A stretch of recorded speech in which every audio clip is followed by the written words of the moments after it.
this meeting will come to order. I want to let everyone know the board does not write the zoning ordinance, but does have authority to grant relief from where practical difficulty or unnecessary hardship would result.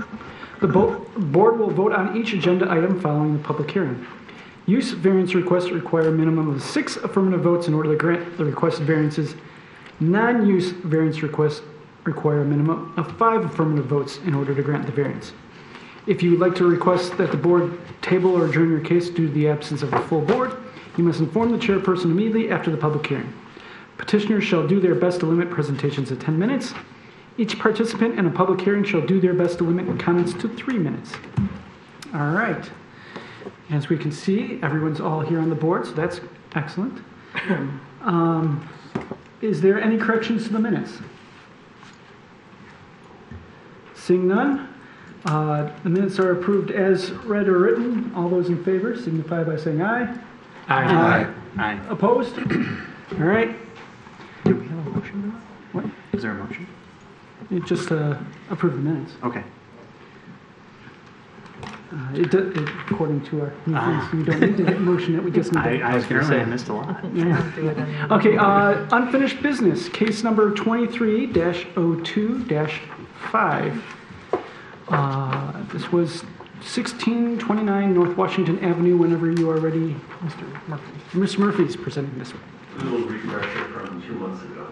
I know that one board member was missing. I don't recall who it was, but we'll do a refresher from last month. This is a corner lot that requires a front yard setback on both streets, North Washington and Waverly. And in 2015, the Zoning Board of Appeals granted a variance request from the setback along Waverly in order for the petitioner to construct the addition that you see in the dark cladding, the backside of the house. And the petitioner is in front of us today. They're proposing to renovate the existing home, the front of the home along North Washington. There is an existing unenclosed front porch, and the petitioner is proposing to construct an addition, a glass enclosure addition, additional living space in that same general footprint. And in doing the existing home is non-conforming with regard to its side yard setback and its setback along Waverly. And the petitioner's proposal expands that non-conformity in a non-conforming manner. So they're here to seek a waiver from that standard as well as from some setback standards. And the additional living space also increases the total lot coverage. So all the structures on the site can only cover 30% of the lot. This particular addition that they're proposing pushes it over, makes it 32.3. So they are seeking a waiver of 2.3% from the total lot coverage. And I know the petitioner is here tonight if you have any questions. We did hold a public hearing 2 months ago, but you do have the opportunity, if you wish, to reopen that hearing to hear any comments. I will say that we did not receive any written notices regarding this. The petitioner did provide in their original packet a petition from their neighbors supporting the proposal that you see in front of you tonight. Okay. I forgot to ask. Yeah. As you may recall, the last time this was on the agenda, I recused myself. I actually don't know Mr. Asachura, but my firm does regularly refer work to his business partner, which is why I recused myself previously. So I'm going to do so again. Okay. Thank you, Mr. Gunn. All right. I'd like to have the petitioner come up and answer any questions we may have, unless whomever wasn't here last time like to have a little refresher. Well, I just had one question for Mr. Murphy. You know, I believe that correct me if I'm wrong, I believe the zoning ordinance allows for a front porch to project into a front yard setback by 7 feet. Is that correct? Yes, the existing home has a 35.1 foot setback along North Washington. The home directly adjacent on North Washington is 35.2. So the existing home, or I think it's the other way around, the existing home is conforming the way it is, and it's right at its minimum setback. So it is allowed under the ordinance to have an unenclosed porch and steps that project out 7 feet into that 35-foot setback. Okay, so they could build an open air but covered front porch out to where it currently sits right now? Yes.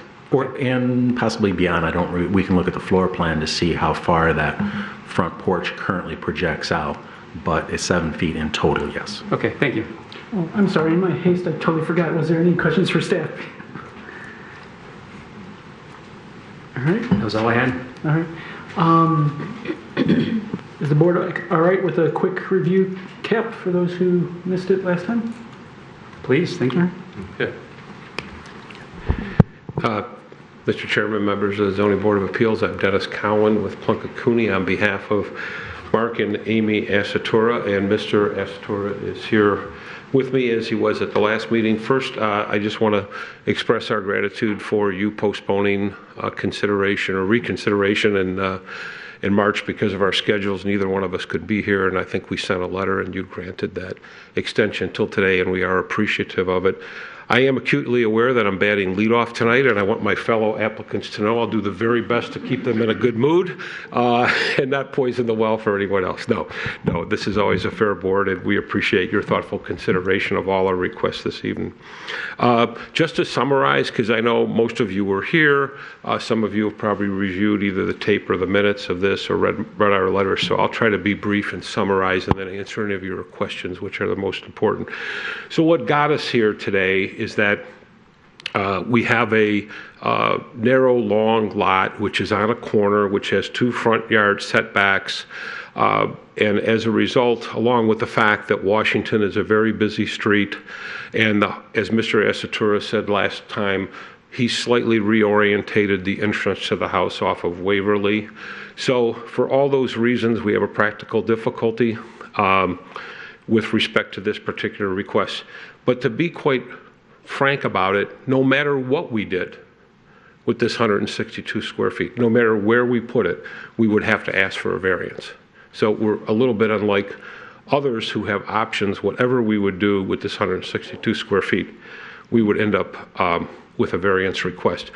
As we stated before, this is to be used as a dining room. There may be some skirting. This has footings, the existing porch. We are not going to expand the existing porch in any way whatsoever. The existing porch, in terms of the criteria, clearly this is for a residential use, will remain so. It's not for commercial or any other use. In terms of the substantial justice to the applicant and others, most importantly, if you drove down Washington to the apartment building on the west side and look down the street, as I have, you will see that the house that we're speaking of, the Asatura home, is recessed with the porch more than any other of the homes along the way. We have large porches, we have enclosed porches, we have small porches, we have one house with a small porch in the front and a new home, and they put the porch on the side, so, which I thought was pretty innovative. But the point is that the Asatura home will not sit out as a sore thumb in any way, shape, or form in comparison with all the other homes on the block.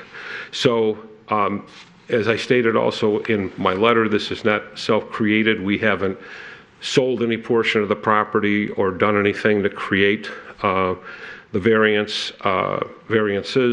And our plight is due, as I've mentioned, to some of the unique circumstances of this property, especially being on a corner and having to face the 2 front yard setbacks. So that is pretty much my presentation, except for the fact that in terms of substantial justice, as Mr. Murphy has noted, we did have a petition signed by 12 homeowners, all of whom urged the zoning board to approve, and I think that stands as evidence that they believe this would be a fair and just decision if you were so inclined to grant these variances this evening. So that's it for my summary, and I thank you, Mr. Chairman, for that opportunity.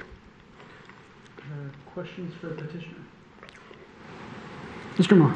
So is the view that we have in our packet sort of what I think is facing Waverly? That is what they consider the front porch now?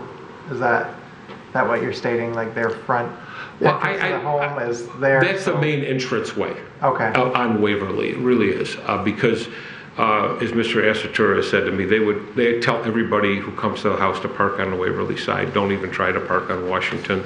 Parking is allowed. I wouldn't park on it.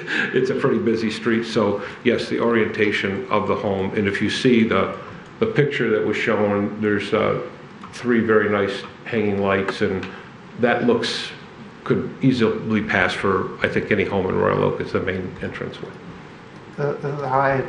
My second part to that question, I guess. So the porch where this is being constructed is no longer going to be used as like an entryway into the home. It's going to be a dining room, like an addition of sorts, like a dining room, and not a covered porch, correct? Well, I think as Mr. Asatura said, to be fair, you might recall, he's still going to have a door there.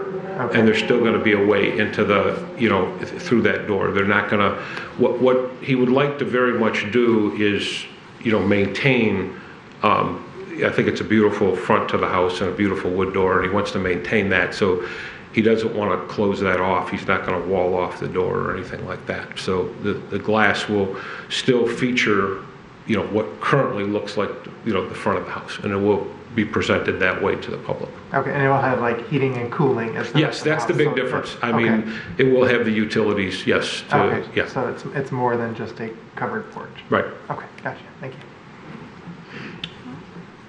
Other questions? I have one. Oh, Mr. Reddy, I'll let you go first. Okay. Thank you. I always appreciate it when you present cases to us. Thank you for that. But I have the same question that I had last time. The setbacks, I understand, due to the uniqueness of the property. The question I have is regarding the lot coverage, which the lot doesn't seem to be unique in that way, in that it is a relatively normal sized lot for Royal Oak. So if we're saying that 30% is a hardship or a practical difficulty, then I just don't. That's what I would need to be convinced on. Okay. So if you recall, also we did talk a little bit about talk about the 6,000. There's a 6,000 foot line that doesn't create. If you're less than 6,000 square feet, we're 6,500. We're not that far off. You would have 35% lot coverage. So we're pretty close to that. I think we're 7 or 8% off. However you would do it. So I think that's one factor to take into consideration. Yes, it has a somewhat of a normal size lot by Royal Oak standards, but at the same time, we're asking for a very de minimis. I think increase of 2.3%, as Mr. Murphy stated. This is not, in any way a significant request. I think you'll see numerous homes that are slightly over that. And if, I think so, taking those two factors into account, I think it's not a great, a painful request for the board to consider, as opposed to maybe a 5 or 10% increase. And I think importantly to take into account with that is, even though the porch doesn't count in the lot coverage, practically speaking, when you look at it, people would say that's part of the home, as we do with most porches. So, okay, thank you. The questions I have is, previously you've come before the board for the addition that went in, and the variance is requested for that. In that addition included expanding the kitchen and having a dining room as part of that. Why is the need now to create this extra dining room in this location? And what, as an architect, I almost question how thin that dining room is and how practical it'll be able to be used compared to what's already there in the house for a dining room. Okay. I'm going to have Mr. Asatura answer that. I was not his attorney. I wasn't representing him at that time. I think there's been a few changes on the interior of the home, and I think he can answer that question. Okay, thank you. When we did the remodeling in 2016, I think that it was, we put an island in the home. And so the home originally had a very small kitchen, probably 10 by 10, and a 10 by 10 dining room.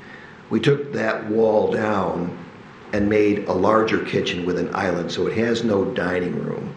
So for family events like Thanksgiving or Christmas, we don't have a dining room. We'd have to sit at the bar, so we really do miss that. Yes, this is only a 162-foot addition, and it is only 7 foot.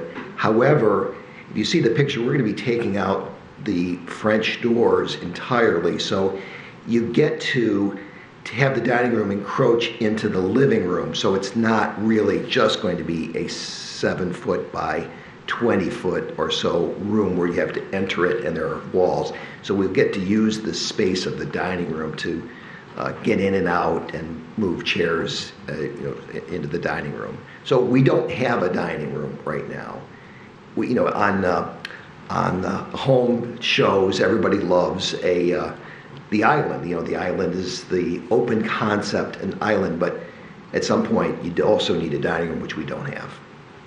Okay, so basically you're going to keep the island, so in essence you're sort of creating 2 dining spaces. Well, the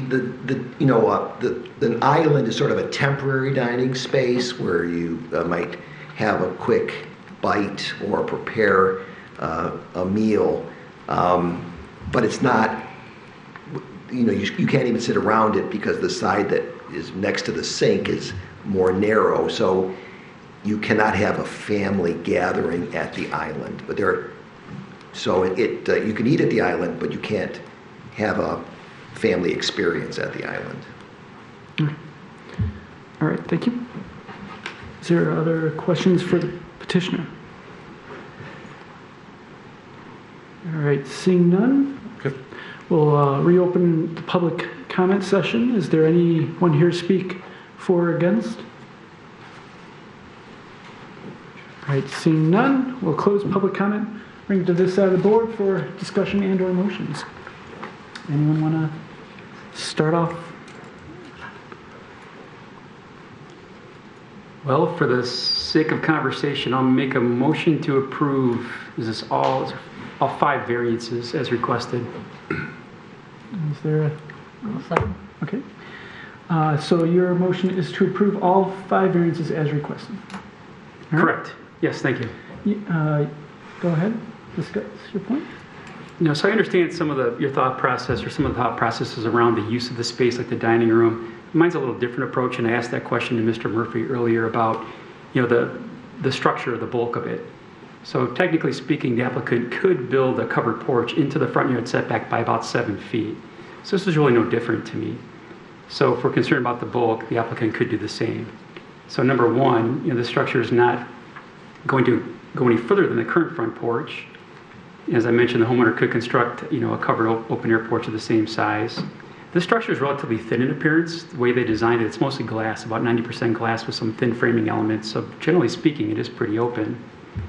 I also noticed too, if you look east of the properties, I drive by this quite a bit because I live in the area. All those homes have front porches that come out about the same depth too. So this is really no further than what those other homes have as well, from a front porch standpoint. So as Mr. Cowan alluded to, there's really no sore thumb effect. The other thing too is there's quite a bit of a buffer between, there's a double lot scenario.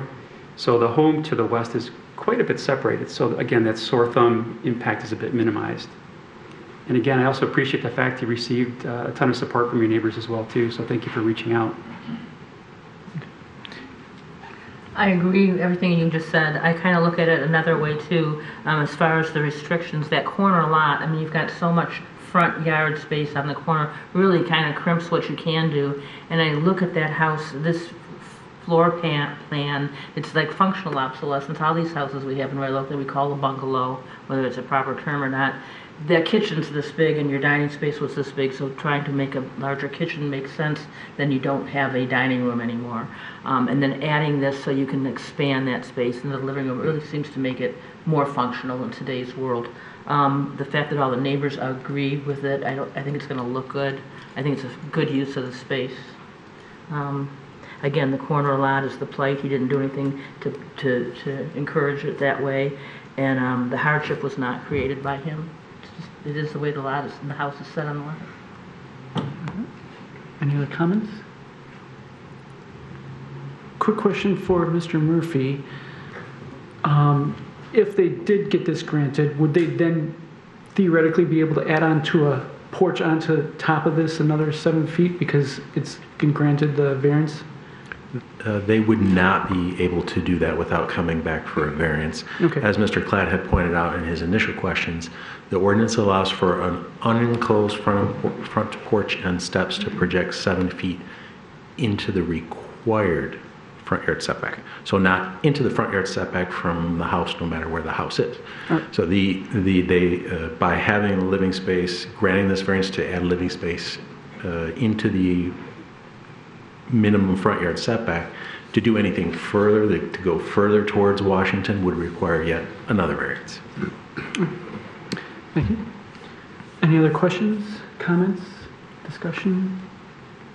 All right, I'm honestly torn on this one because this is, in my opinion, the hardship brought upon them had they not gone the addition back in 2016 and done the design as that was. So because the way that design was done, it created this hardship of needing now a separate dining space. I do agree with the fact that you're only taking up the spot that's already there by the covered thing, so you're not increasing any more lot coverage, relatively speaking, because those stairs aren't going to increase that much. And I do agree the all-glass approach minimizes the visual impact this brings upon it. So I am sort of torn just because this hardship they brought upon themselves in relation. Any other discussion? All right, move to a vote. Please make sure you raise your hand. All those in favor signify by saying aye. Aye. Opposed? All right. Motion carries. Congratulations. Thank you very much. You did our job. Good luck. Good luck. Have a good evening. Mr. Chair, I'll need to recuse myself for this item here, obviously, so if that's okay. Why is it so obvious? I don't understand. Are you going to go to the other side now? Are you presenting? Is that... All right. Thank you. Next recusal. Next recusal. All right. Case number 23-04-08 for 400 East Lincoln Avenue. Who's doing this one? Mr. Murphy. All right.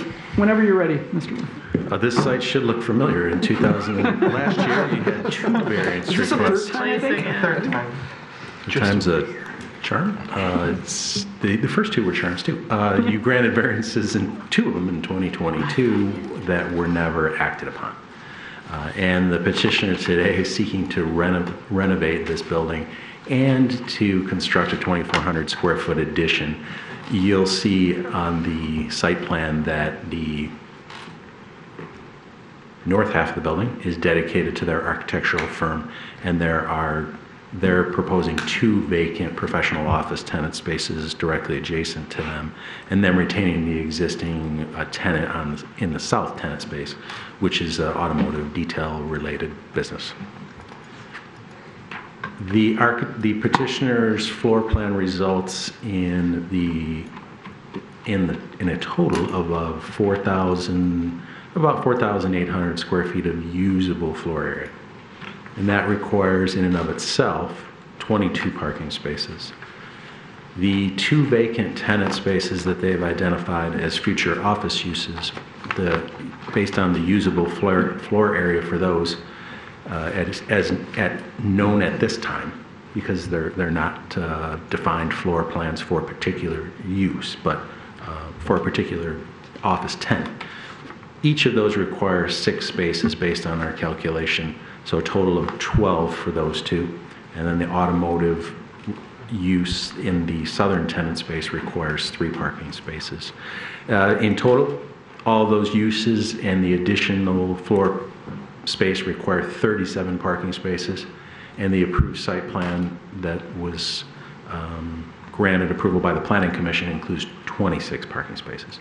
So part of the Planning Commission's contingencies is that the petitioner come and obtain the parking variance. So they're here today to solicit that from you, and they have in their packet presentation that I'm sure that identifies what they're proposing to do very well, and I'm sure that they'll be able to highlight that for you in their presentation.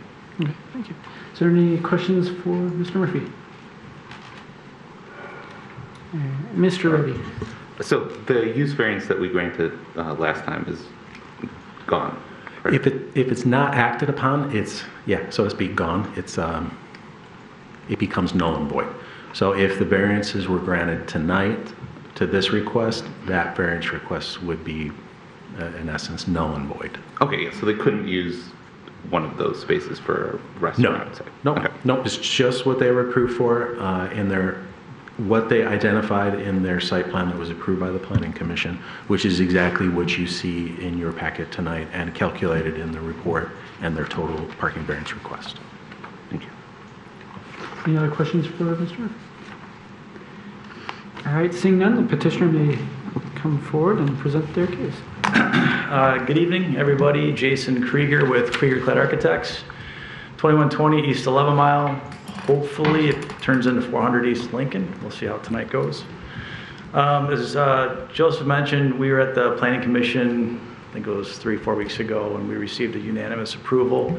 So we're hoping to get something positive here this evening. Just to give you a little bit of quick history on our company, we've owned 2 other buildings in Royal Oak. Both of them are on 11 Mile, and we've improved both of them. We like to purchase things, own them, so we can maintain, manage them, and make sure that they're an asset to the community.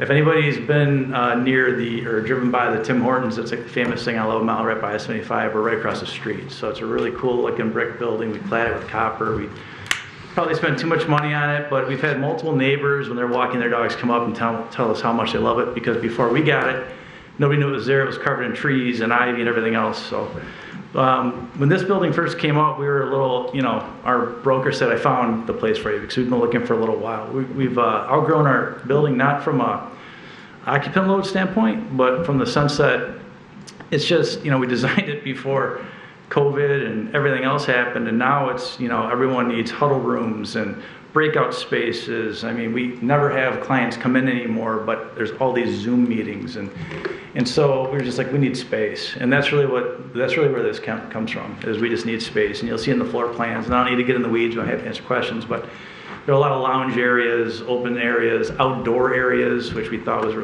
really cool. So when we first walked into the building, I lived in that area for 20 years. I lived on Batavia, right around the corner, and then on Knowles, right up the street, literally for 20 years, and moved away about 3 years ago, still in Royal Oak. And I mean, I've never seen anybody in there, or at least for the past 5 or 6 years. And it seems like it's been in this constant state of construction, and I know that they've come here a few times looking for variances, which tells me that the site's functionally, or the building's functionally obsolete, almost no matter whatever you put in there, unless it's that original intended use for automotive, industrial, detailing, whatever, you're going to need a parking variance. And this area in Royal Oak's changed. It's no longer, the fringe, it's the fringe of an industrial area, but, you'll see even in the industrial areas to the south of here, you have residences. You have, so you have this opportunity here for a mixed use, if you will, in the area. So what we saw before were, I think there's a food variance. I didn't dig into it too much, but I think it was an ice cream shop or something like that. And there's a big difference. The tenants who were, before you had a landlord who wasn't going to go in there, and he wanted to rent the space out, so he was trying to get the most rent he could get. I can't blame him. I mean, who wouldn't? This is an owner-occupied building.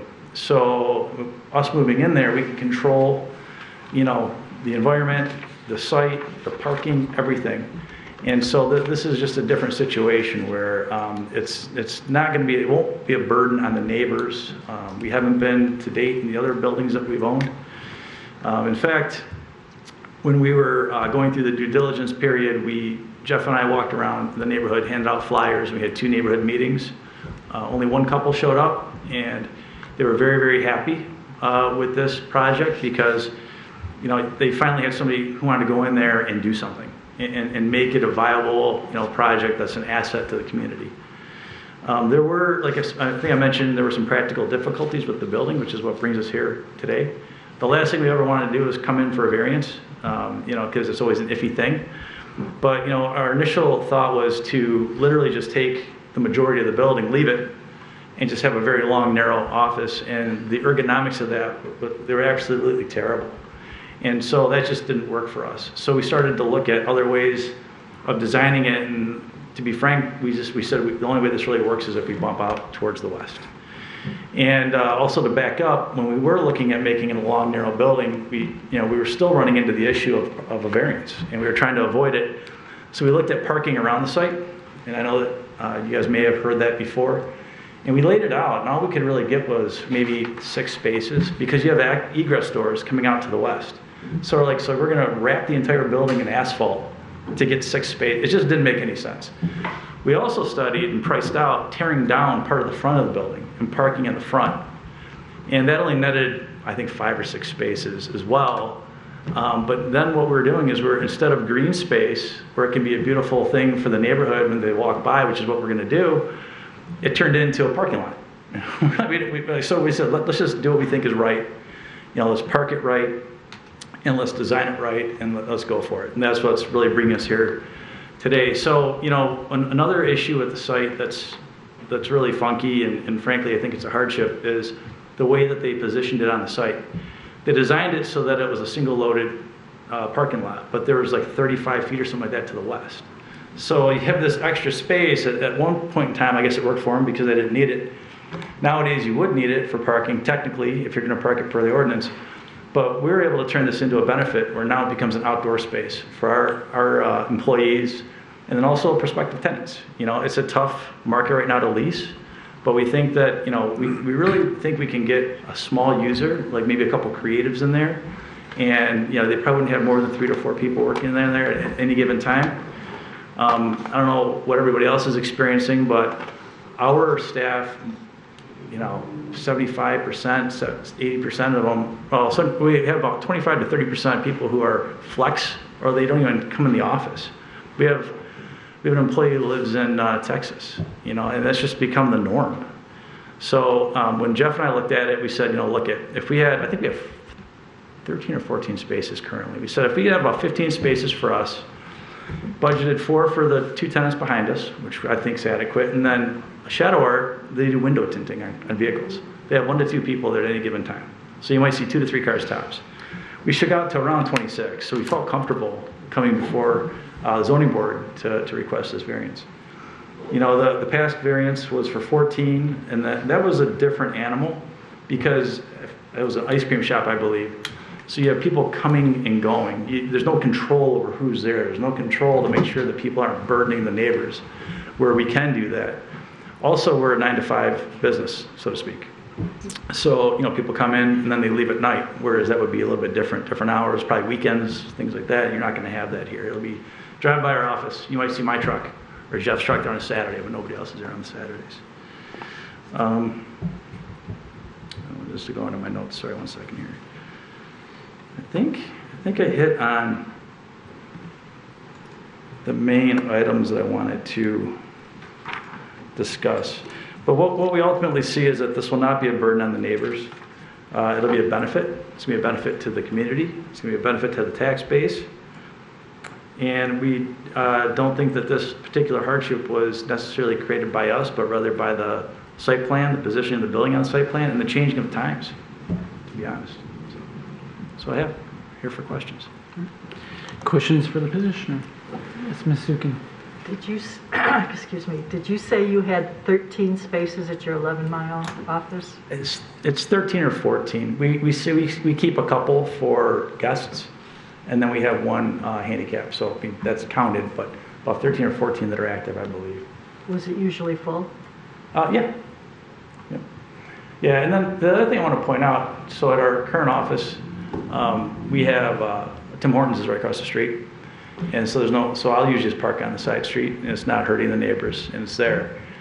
In this location here, and it was brought up at the planning commission meeting that we got approval on, that there's parking along on Lincoln.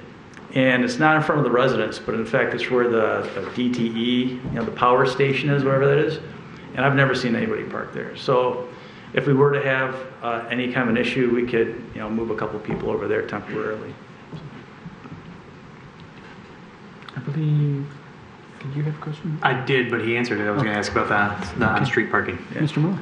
So I think you answered my question in your presentation, but I just want to confirm that you'll own the full building, including the future tenant spaces. We own everything. Okay, so you will then control whatever uses go in there. Absolutely. Obviously, you wouldn't have businesses whose parking needs would conflict with your own. No, we own it, and we're not in a hurry to lease it. Okay. You know, so we're going to make sure that whoever goes in there is going to be a good fit. And the neighbors were happy to hear us say we don't want a food use at all. I don't think we get approved. We don't want the headache. We just want nice, simple. Hopefully it's again, it'd be great to get a like-minded tenant, especially because on the west we have the green space that we are going to improve. And so we see it as a cool communal thing, right? Everyone can go back there, enjoy it. I don't know if you saw it on the floor plans, we have a bike and or scooter library. So the idea is to encourage our employees to go into downtown Royal Oak and go shopping. So we're going to have that available, and we're going to make it open to the whole building. Okay. So I don't know, bikes might disappear, I don't know. But it's something, the idea is to, we've been in Royal Oak a very long time. I've lived here for 24 years, Jeff, I don't know how long. And so it's a special thing for us. So we just want to improve it. So. Okay. Thanks. Yep. Mr. Reddy, did I see your hand? Oh, I have just a kind of similar question regarding the ownership. On number 5, it says the petitioner and owner. It lists management 10 Lincoln LLC is the owner. Did that change since this was? Yeah, it did. So okay. We couldn't get this in fast enough in our due diligence period, so we rolled the dice and we closed on the building. Okay.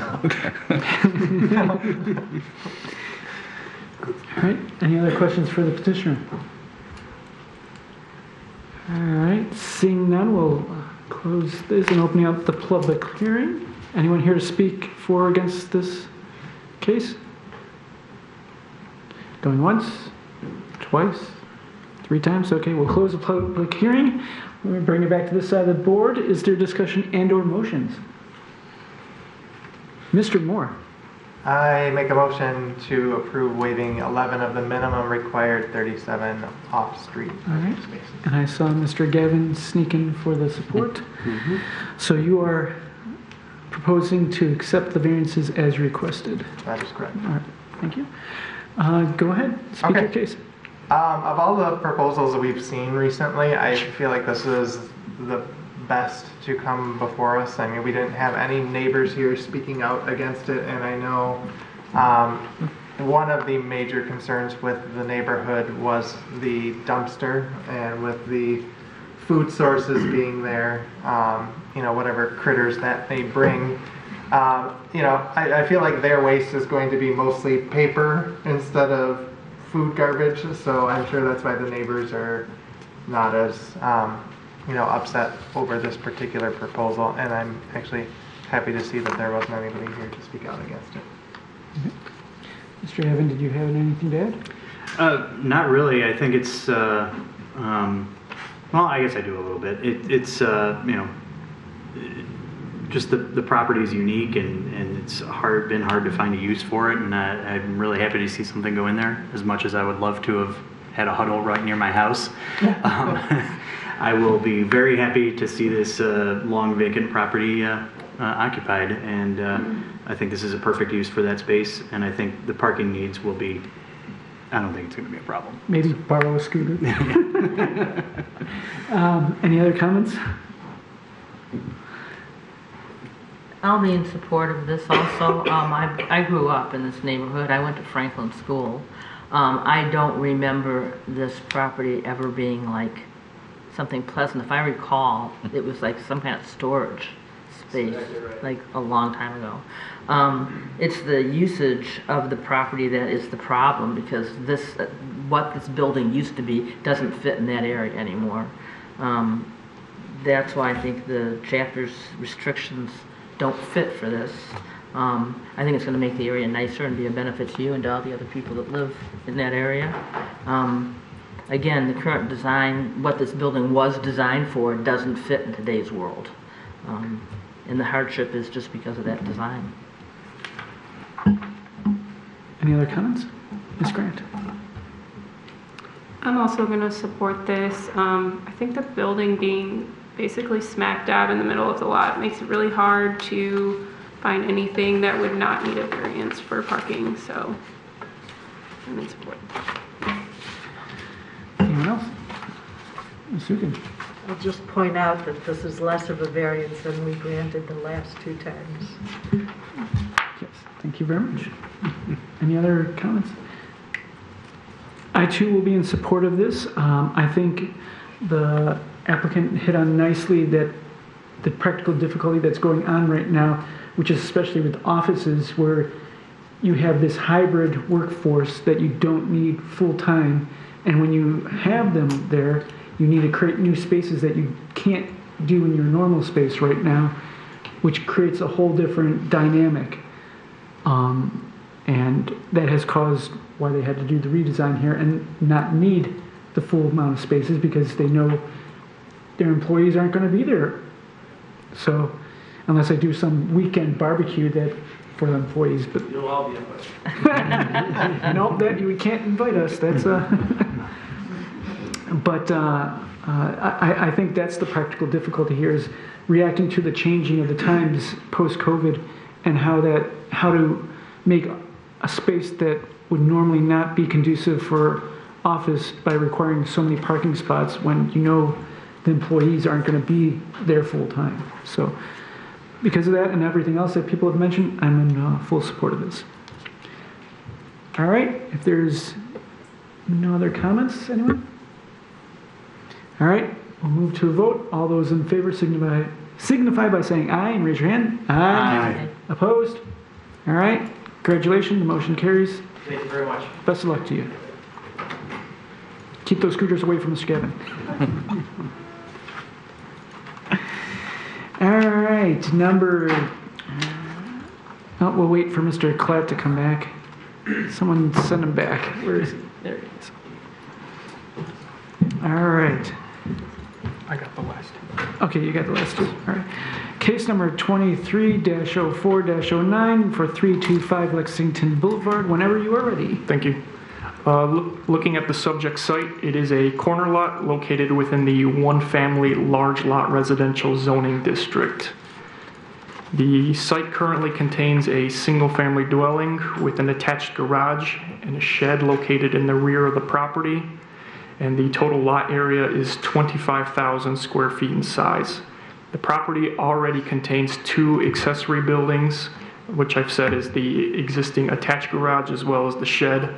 And the petitioner is proposing to construct a new detached garage at the rear of the property with an additional concrete driveway also coming off of North Washington Avenue to the west. Now, the zoning ordinance states that residential parcels are not allowed to have more than 2 accessory structures, and the petitioner is not proposing to remove any of the existing accessory structures. So the addition of a third necessitates the need for a variance to waive one of the maximum allowable number of accessory structures per residential property. The zoning ordinance also limits the property to a single driveway, and the petitioner is proposing to add the additional driveway while maintaining the existing one, which further necessitates the need for another variance to waive one of the maximum allowable number of driveways. The zoning ordinance further states that the sum total ground floor area of all accessory buildings cannot exceed 10% of total lot coverage, nor can it exceed 800 square feet. So whichever threshold you hit first is what applies. The existing attached garage is 625 square feet, and the shed is 125 square feet, which has a combined total ground floor area of 750 feet, which is currently in compliance. However, the addition of the 909 square foot detached garage would result in a total accessory ground floor area of 1,659 square feet. So the petitioner is seeking a third variance to waive 859 square feet from the sum maximum allowable accessory structure ground floor area of 800 square feet. A few other notes I'd like to bring up for the board in their consideration is that the petitioner has noted that the proposed garage is only going to be serviced by electricity, and there's not going to be any provision of water, sewer, or heating to the proposed garage. And second, the petitioner has also noted that the proposed garage will be used for storage and not as a habitable space. Thank you. All right, thank you. Is there any questions for staff?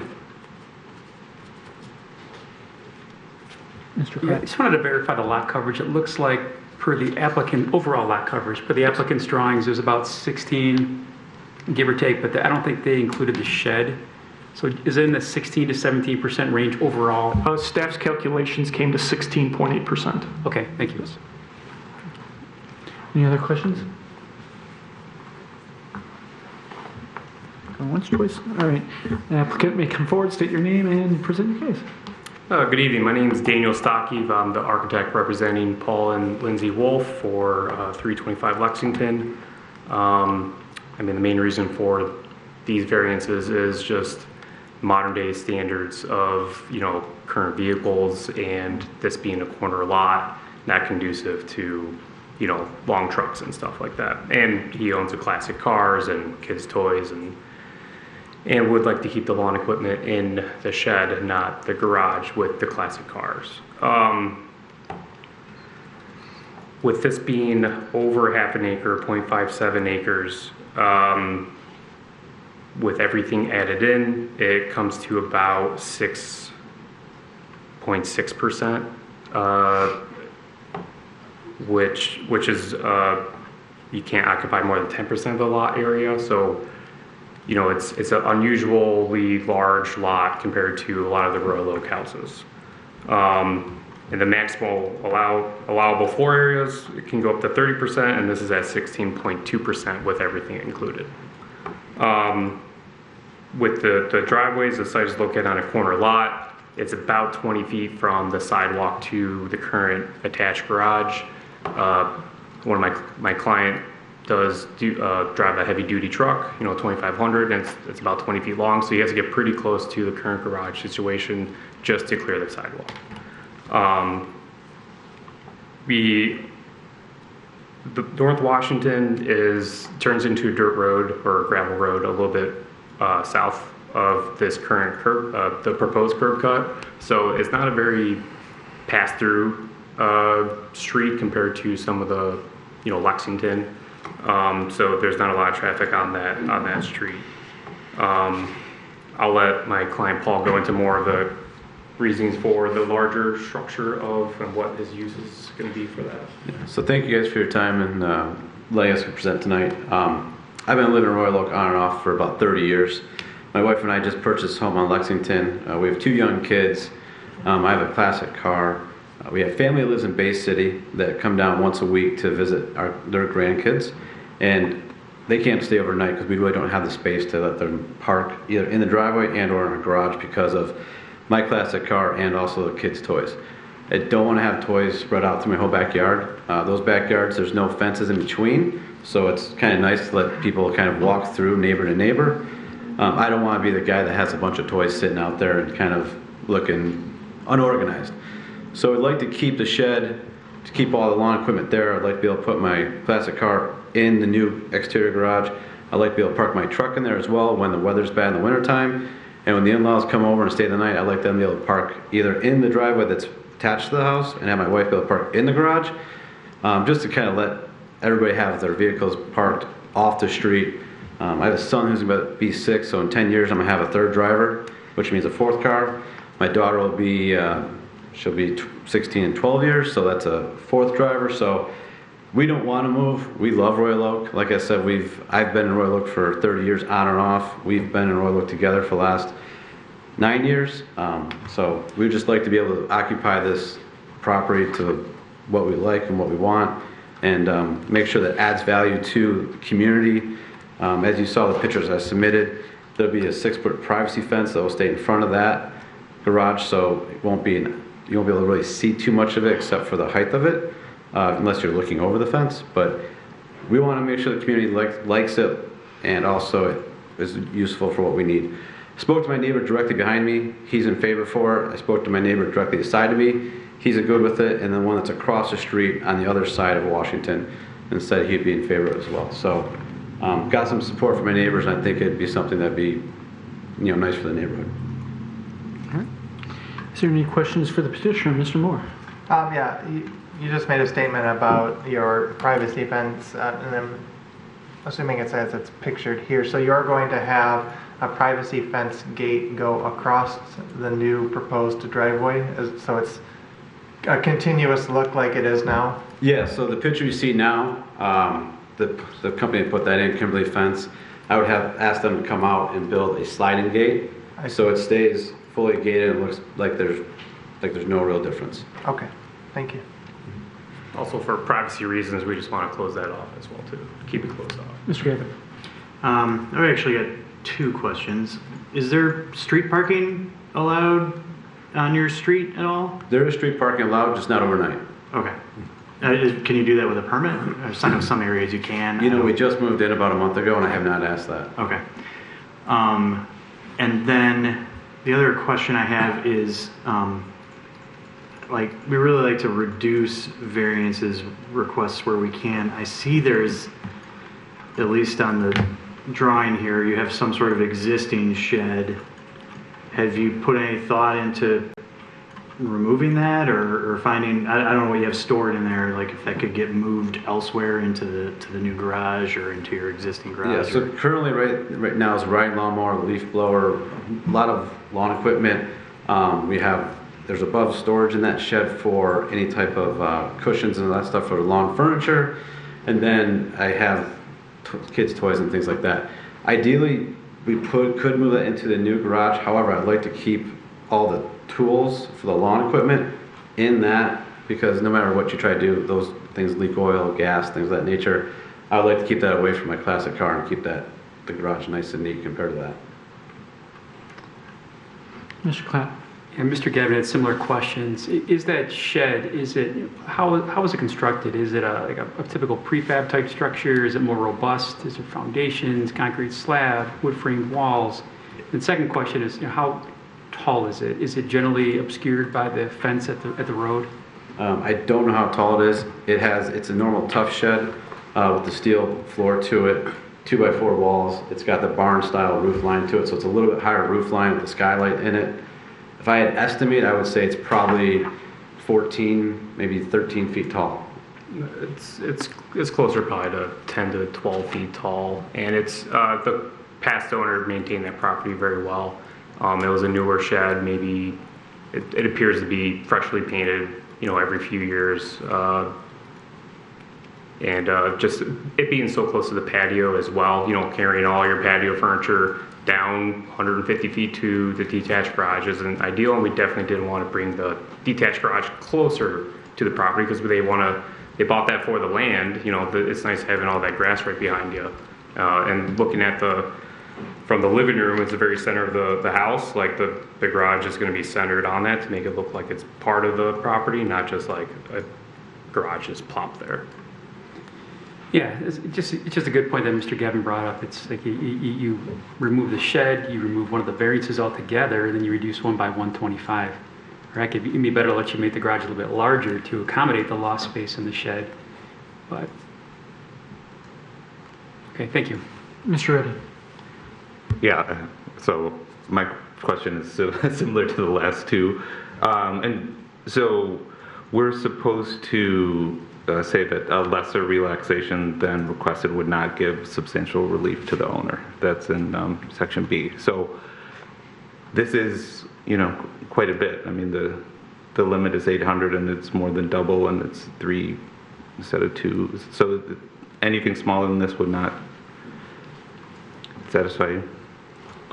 Just based on the lot size, we thought we were I know it's 800 square feet or 10%. Us being at 6.2, 6.6% seemed achievable. The garage itself is pretty compact for what it is. I mean, we're at 38 feet deep, which is pretty much good for 2 cars. 2 cars deep if you want to put stuff in there. You reduce it anymore, it's just a really big 2-car garage, rather than having a little bit more buffer for some other extra stuff. So, I mean, we did look at some scenarios of taking out the shed, but the shed's in really good shape. It's just, throwing away something that's in really good shape and not leaking that we're aware of, and just didn't seem right, especially with the patio being so close to it. Any other questions for the petitioner? All right. Yep. Zukin. I'm trying to figure out how you're saying the 6-foot fence can still go all the way across the garage, because you have to have a clear sight area when you're backing out of a garage, so you can't have the 6-foot fence come all the way up to the driveway. The fence will be open. It's going to be on a roller pipe, so I'd move it all the way open and then back out and close it. Well, how wide is that going to be? The opening? Yeah. 24 feet.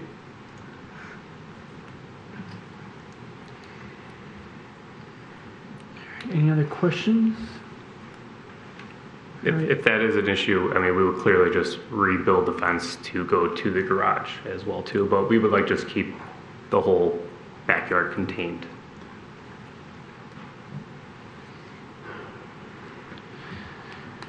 Mr. Collette? You know, I'm sure the building department would flag that anyways. If there's a vision triangle required or something of that nature, the building department will hit you with that anyway. So they'll flesh that out there. During the building permit process. Sure. Yeah.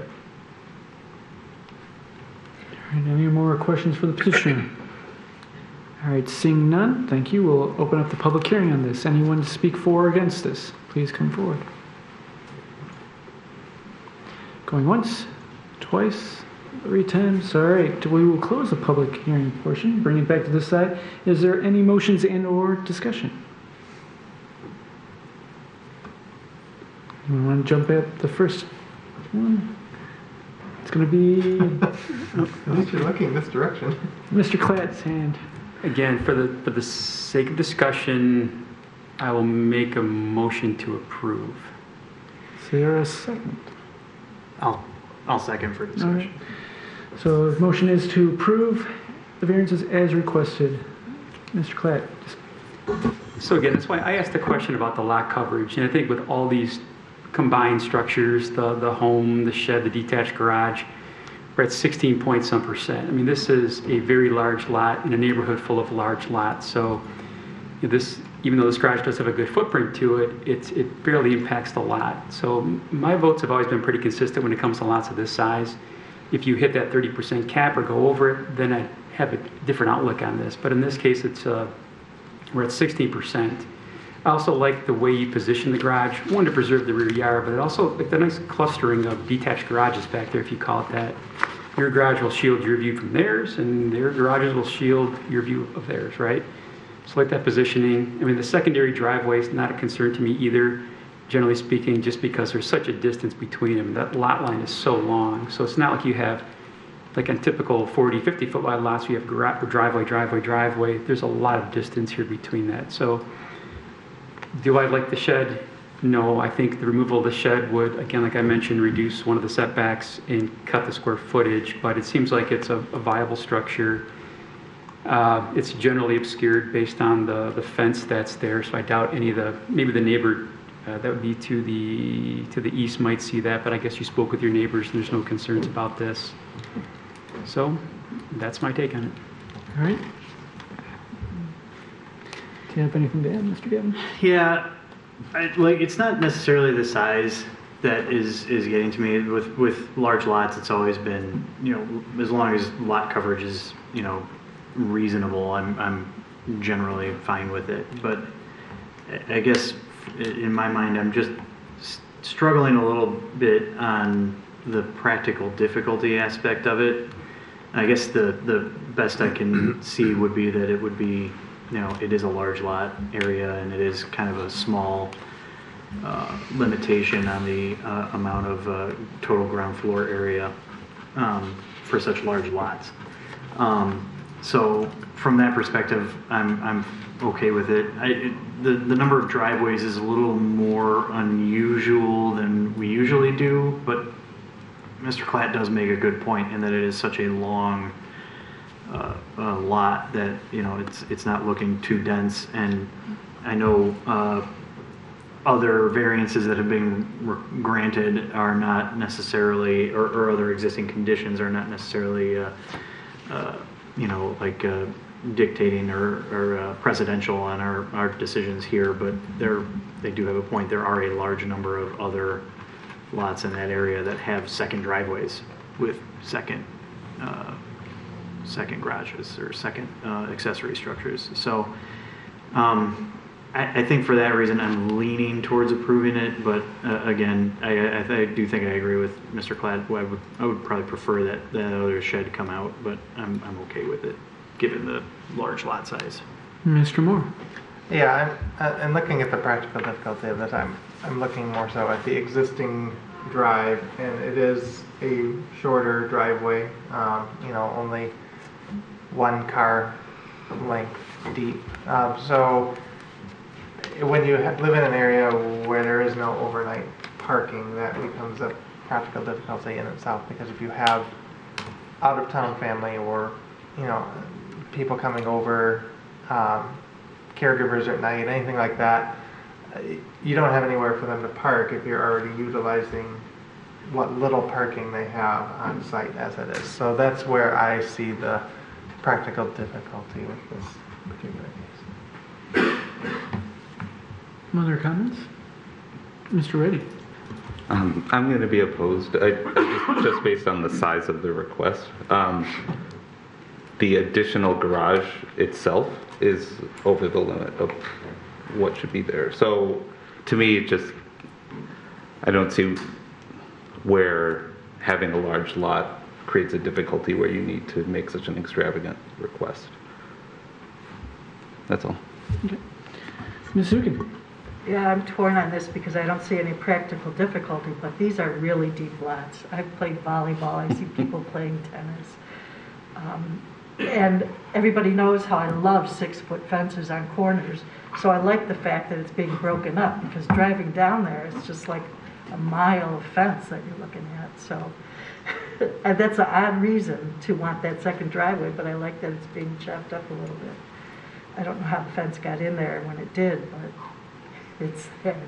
But because it's such a large lot, and we grant 1,600-foot garages on these extra large lots, I don't see a problem with creating it with the 3 buildings, because that other shed is so small and none of the neighbors are complaining about it. So I don't have a problem with this.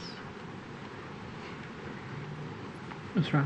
I am torn on this too, and I understand the big lot and the neighborhood, right? But the one thing I keep coming back to is after the fact, after this property is sold or whatever, that this building itself doesn't end up being used. Maybe the next person that lives there owns a plumbing shop, or somehow it gets turned into some other use because of the size. And I know we've looked at that, having that thought in the back. The comment I'll make, because I'm sort of torn, because having stuff is not a practical difficulty.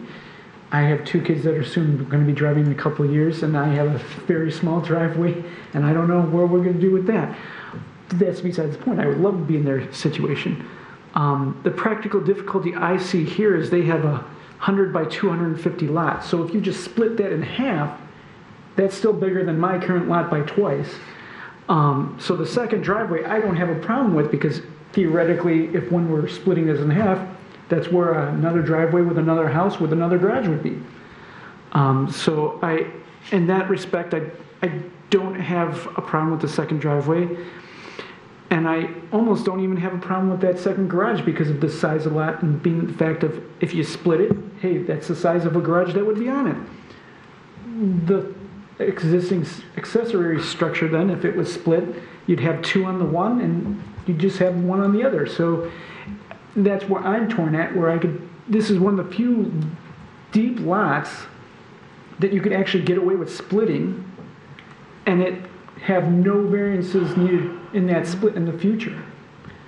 And because of that, I find it hard. That's their practical difficulty, is having such a big lot and not looking at any of the precedences where you had the 2 garages and who knows how they got to them before. So because of that, I'm more leaning towards granting this, just on that fact that this is a unique circumstance of how big the lot is and the ability to easily split in the future and have the garage already set up for a future house. Any other discussion? Ms. Grant? I'm going to be in support of this, mainly for things that people have already said. The lot size, I I think having another garage makes sense and another driveway makes sense, especially not having the parking on the street. I can see that being very difficult, so I'm in support of this. Anyone else like to speak?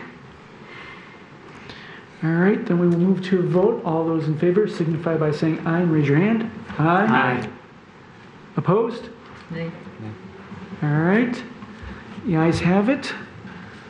The variances have been granted as requested. Congratulations. Thank you. Thank you, everybody.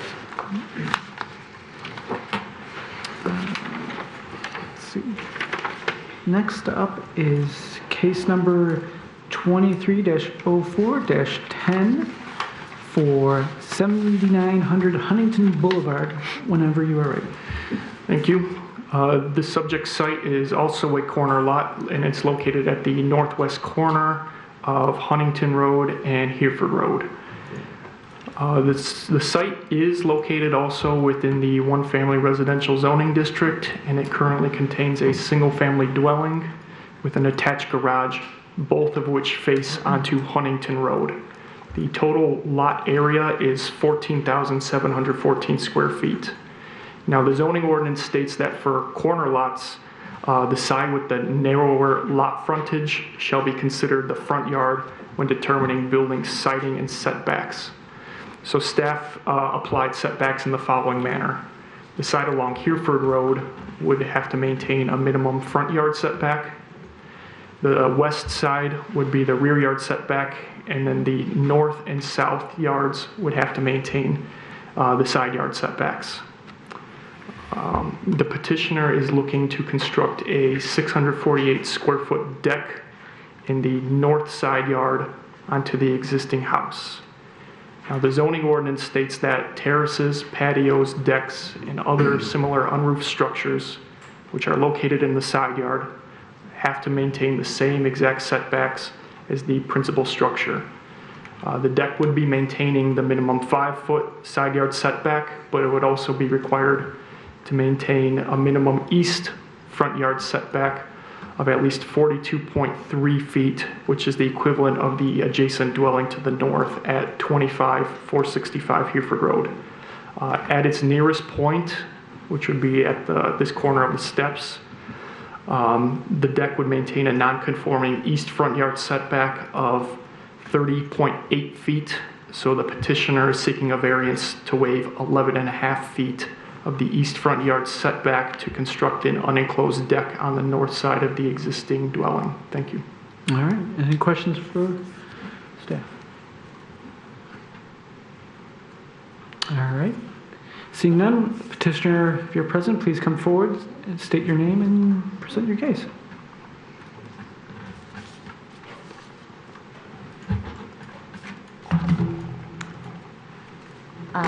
I'm wondering if you could put back up that first picture you had, the aerial that you had, because I think it makes a better point than a picture I sent in.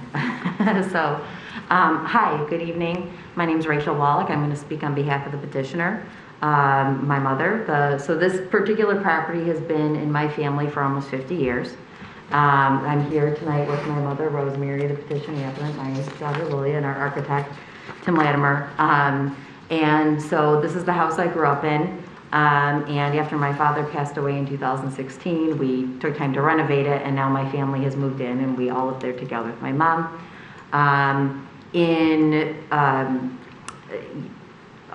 You know, we, as things have changed and a lot of people have made lifestyle changes in light of the pandemic, we want to have an outdoor space. I have a young family, and we want to spend a lot of time outside, and we're very fortunate, particularly in the area we're in, to have this large lot. But much of the lot is not level, right? It grades down for drainage, and so we would like to have a patio a deck in what is effectively our backyard, and enjoy that space, entertain guests outside in light of COVID, and spend time outside with our daughter and her friends. And so I think this picture, and we have been talking about this for a while and trying to be thoughtful about it with our architect and our designer of, how we could best utilize this space. And, after quite a long process, we've ended up at the design we presented to you and thoughtfully, which has the deck, and I'll speak to it in a minute with another picture, but I'd like to keep this one up, which has the deck on the east side flush with the existing room. As Mr. Bahorsky mentioned, our issues with that setback on the east side, but it's the deck we've proposed would, have that continue the line from that room that existed prior to my family buying the house. So probably over 50 years ago. I don't know when that particular room was built. And then, so that it would look nice and also give us, enough depth in that deck, as well as have it go out far enough on to the north, which I know the north, that's not an issue from a setback perspective. So we were thoughtful in how we designed the deck to make sure there would be enough space that we could, there's enough space to use it, and that the overall product would look nice. Mr. Bahorsky already went over, the technicalities of the variance we're asking. We feel that it's narrowly tailored to our desire. We just want to enjoy a backyard like, as many of you appear to be Royal Oak residents as well, or have been at some point, and have that in a private space. And as you can see from this picture, two things. One, clearly, Huntington, right, you may not be familiar with this, but the bottom of that, the south portion is the zoo.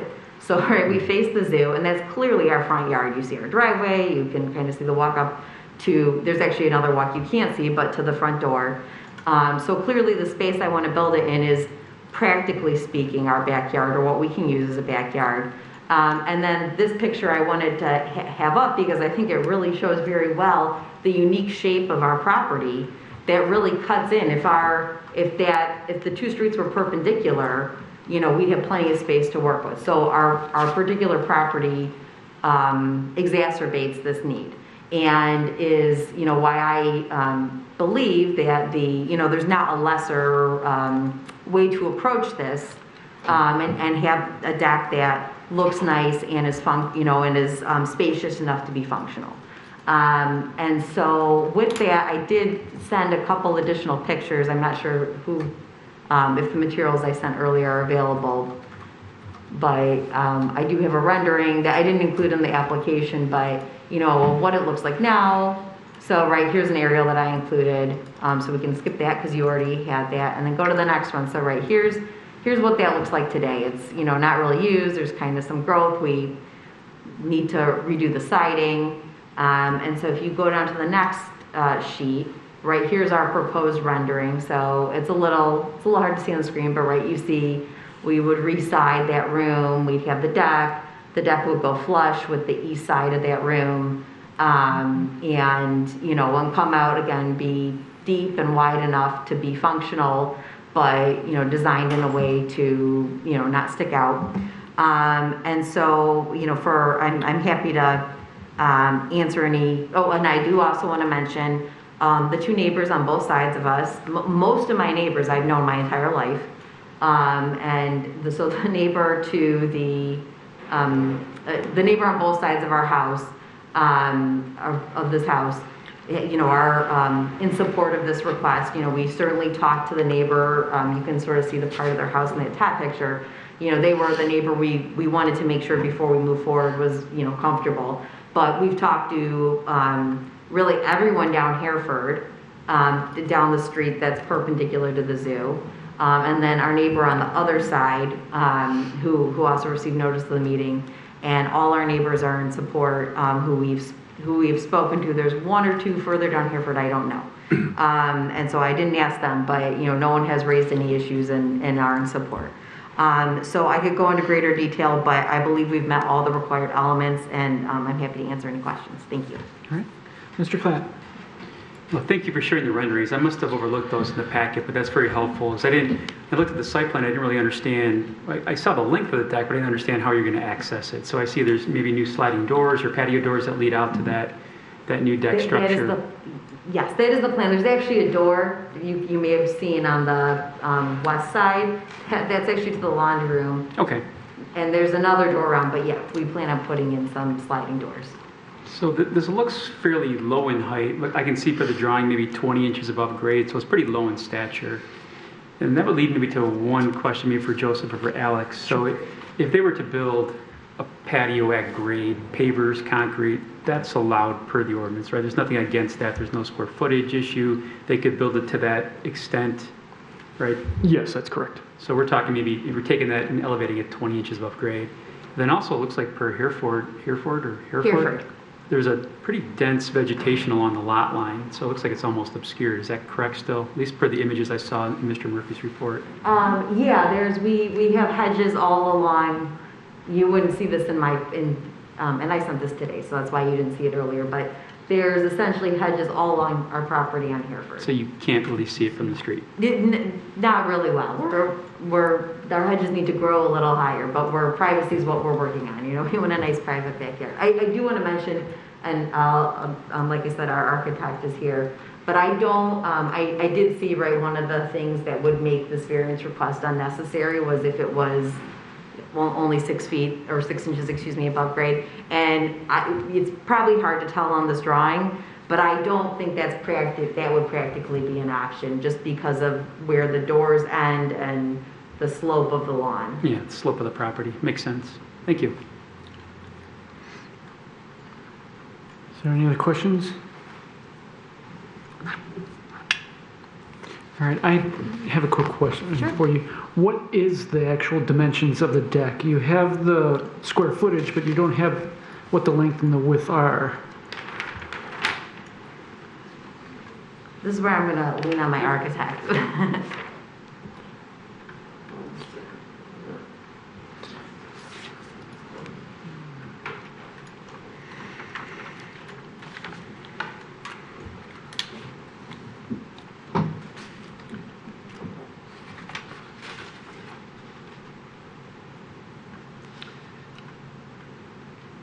It is 41 foot 10 long by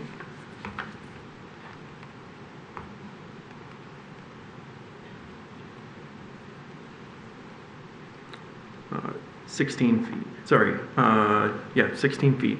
All right, so basically 4110 by 16 feet. So if you were required, if we didn't pass a variance, it would still be 30 feet by 16, which is correct. Approximately, let's see, how many square feet is that? 400, close to 500 square feet. Okay. The issue with that, though, is the door placement. We're using an existing window opening to place that door, so that's where the issue would be. In which I understand. How much into the doorway would the variance? It would go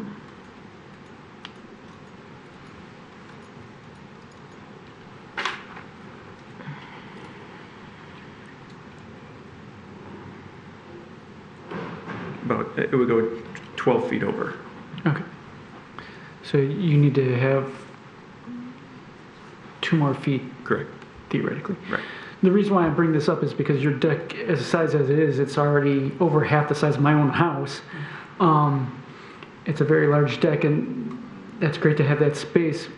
The concern I have is in the future, you or someone else, as we've seen many times, people come before and say, hey, this is where our deck is. We just want to add on the house, not change anything of it.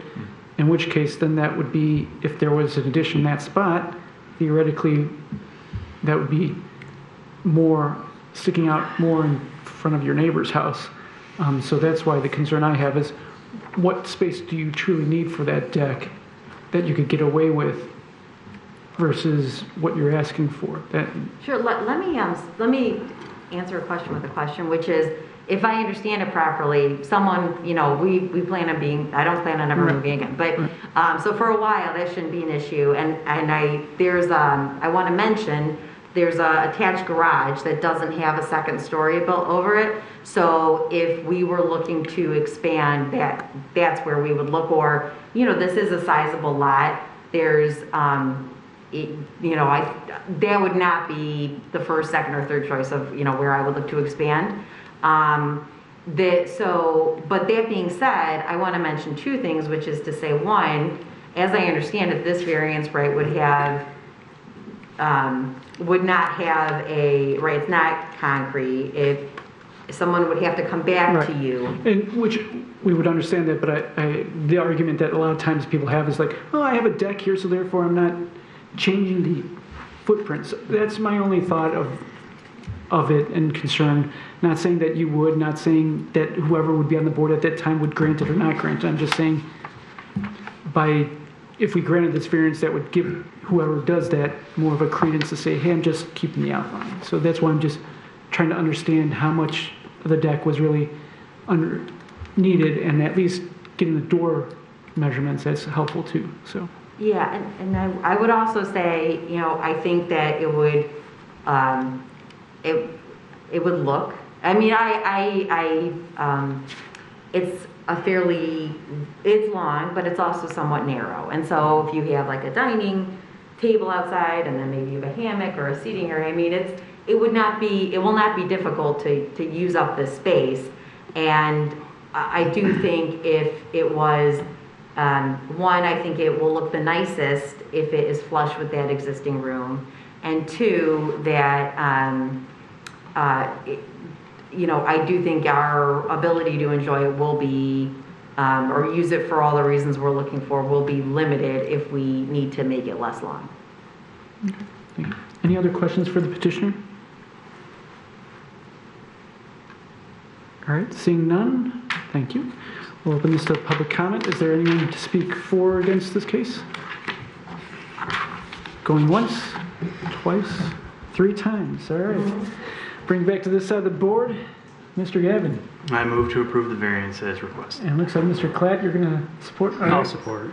So Mr. Gavin has moved to support variances as requested. Approve the variances as requested. Mm-hmm. I'm sorry. No, I was just saying go ahead. Okay.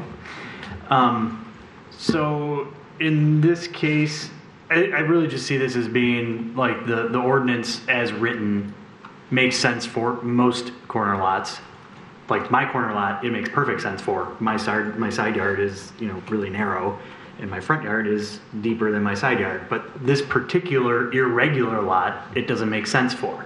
The front door as constructed is where it is, and it's just the weird layout of the lot means that, you know, under the ordinance, the front yard per the ordinance is really the side yard of the house as constructed.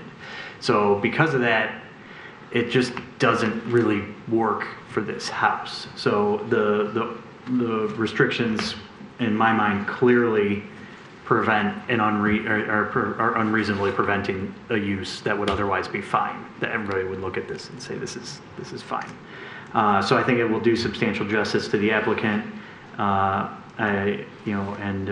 There's no lesser relaxation would give substantial relief.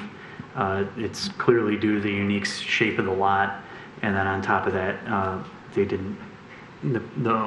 current owners didn't necessarily or didn't create that lot's structure. It's just the way the lot's laid out. So for that reason, I'm fully in support. Mr. Klatt, anything to add? No, I think Mr. Gavin summarized that well. A regular lot, placement of the house on the lot, just unique scenarios here. And then just from an optics standpoint, it's really no different. It's 20 inches above grade. You've got some grading issues, so it makes sense to bring that up to plane. It's easier to exit the house onto the deck surface, and it's just not noticeable. You reached out to your neighbors, they have no concern, so that's why I'm in support. All right. Anyone else to speak?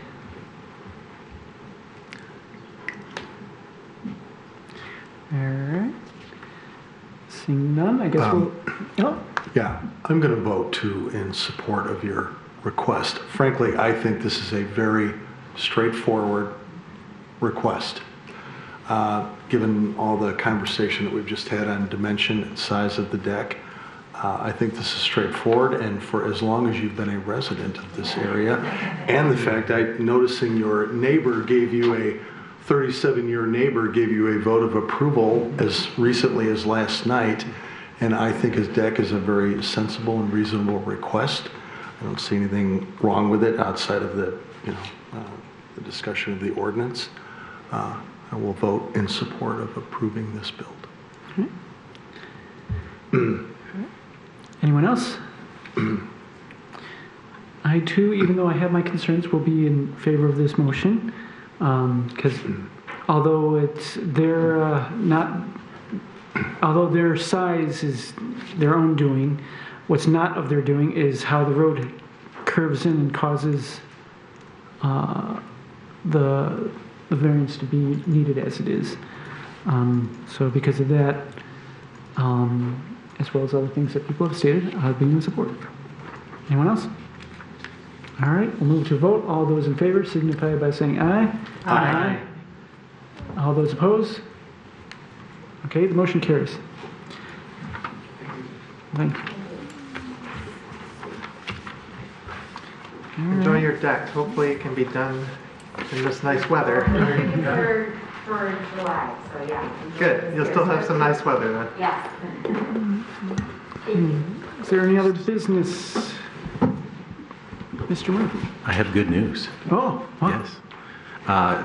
Today, if you receive notice of the posting on the city's website or its Facebook page, the upcoming master plan charrette has been, the notice has been released. I'm hoping you noticed some flyers when you walked in.